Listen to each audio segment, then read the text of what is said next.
ஏன் வாத்தியாரே வந்த அந்த மாதிரி புலம்ப வச்சிட்டாங்க இந்த மூவியை பாக்குறப்போ. ஆமாங்க கைஸ், இது வா வாத்தியார் மூவி ரிவ்யூ தான். படம் எப்பரா இருக்குன்னு எனக்கு கேட்டீங்கன்னா எனக்கு மனசே கேட்கல. நான் கூப்பிட்டு கேக்குறேன், எம்மா எம்மா என்னம்மா இது? நானே இப்படி சொல்லுவேன்னு நினைச்சு கூட பார்த்தது இல்ல. நான் என்னென்ன சொல்றேன்னு கடைசி வரைக்கும் பாருங்களேன். ஸ்டண்ட் மாஸ்டர் வந்து ஷேடோ ஃபைட் 2 நிறைய விளையாடுவார் போல. அந்த கேம்ல வெப்பன்ஸ் வச்சு நிறைய சண்டை போடுவாங்க. அந்த வெப்பன்ஸ் அப்படியே ரீக்ரியேட் பண்ணி எம்ஜிஆர் சார் வெர்சஸ் அந்த ஃபைட்டர்ஸ், அதுவும் கடைசி கிளைமேக்ஸ் ஃபைட்ல எம்ஜிஆர் சார்னு யார் நினைக்கிறீங்க? நம்ம கார்த்திக் சார் தான். போன ட்ரைலர் பிரேக் டவுன்லயே சொல்லியிருப்பேன், எம்ஜிஆர் சார் இறந்ததுக்கு அப்புறம் அவரோட ஆத்மாவா கார்த்திக் சாரா பிறப்பாருன்னு. ஆக்சுவலா அதுதான் இந்த படத்தோட அவுட்லைனே. அப்படிதான் எம்ஜிஆர் சார் மறைஞ்சதுக்கு அப்புறம் கரெக்டா அதே டைம்ல கார்த்திக் சார் பிறந்திருப்பாரு. அதுவும் இல்லாம நீங்க அன்னியன் படம் எல்லாருமே பார்த்திருப்பீங்கன்னு நினைக்கிறேன். அதுல ரெமோ கேரக்டரும் அன்னியன் கேரக்டரும் சண்டை போடும். அப்ப ரெண்டு பேருக்குள்ள ஒரு கான்வர்சேஷன் வரும், என்னடா நாண்டி நோண்டின்னு.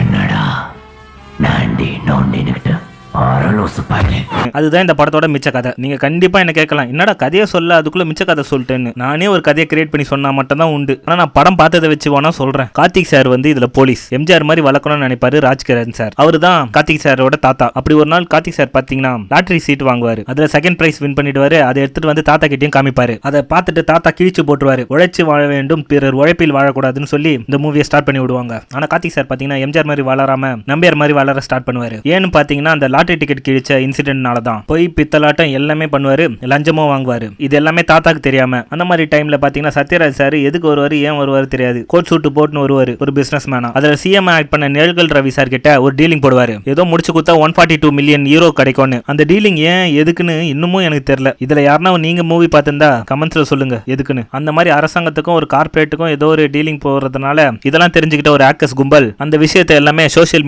மீடியால எல்லாத்துலயுமே லீக் பண்ணுவாங்க. அவங்களை யாருன்னு கண்டுபிடிச்சு கொள்றது தான் இந்த மூவியோட ஃபர்ஸ்ட் ஹாஃப். அது யாருன்னு கண்டுபிடிக்கிற இன்வெஸ்டிகேஷன் டீம்ல ஜாயின் பண்ணணும்னு நினைப்பாரு கார்த்திக் சார். அப்படி ஜாயின் பண்ணி அந்த ஆக்கர்ஸையும் கண்டுபிடிச்சிருவாரு. அப்பதான் அந்த அன்னியன் டிரான்ஸ்ஃபர்மேஷன் நடக்கும். அகைன் எம்ஜிஆர் சாரா வந்து சண்டை போட்டு காப்பாத்துவாரு. நீங்க காப்பாத்துன்னு கத்துனாவே போதும் வந்து காப்பாத்திடுவாரு. அப்படி காப்பாத்துறாருல, அதுதான் இந்த மூவியோட செகண்ட் ஹாஃப். இந்த படத்துல ஹீரோயின் பத்தி நான் 2 வார்த்தை சொல்லி ஆகணும். அவங்க ஜஸ்ட் ஒரு மாந்திரிகவாதி. கார்த்திக் சாரை டச் பண்ண உடனே அவரோட சோல் அந்த ஆத்மாவை ஃபீல் பண்ணுவாங்க. இவ்வளவுதான் அவங்களோட கேரக்டர். ஆனா கீர்த்தி ஷெட்டிக்கு இப்படி ஒரு கேரக்டர் கிடைக்கும்னு நான் நினைச்சோட பார்க்கல. வருவாங்க, டான்ஸ் ஆடுவாங்க, போவாங்க, அவ்வளவுதாங்க. ஓவராலா இந்த மூவியை பத்தி நான் சொல்லணும்னா story, character design, screen play எதுவுமே ஒர்க் அவுட் ஆகலங்க. ஏன் காமெடி கூட இருக்காதுங்க. எப்படா மூவி முடியும் எழுந்து வரலான்னு தோணும். இந்த மூவியை தியேட்டர்ல பார்க்காதீங்கன்னு சொல்லவும் முடியல. ஏன்னா அதுக்கு பின்னாடி அவ்வளவு உழைப்பு இருக்கும். ஆனா பொங்கலுக்கு தியேட்டர்ல பாருங்க. ஃபேமிலியோட நல்ல டைம் பாஸ் பண்ணணும்னு நினைச்சீங்கன்னா மகிழ்ச்சியா இந்த மூவியை பார்த்து கொண்டாடுங்க. எனிவே மக்களே, இந்த ரிவ்யூ உங்களுக்கு பிடிச்சிருக்கும்னு நான் நினைக்கிறேன். நீங்களும் லைக் பண்ணுவீங்களோ நான் நம்புறேன். இதோட வைண்ட் அப் பண்ணிக்கிறேன். இது உங்க அட்டு ரேடியோ. நான் தான் உங்கள் நண்பன் RJ.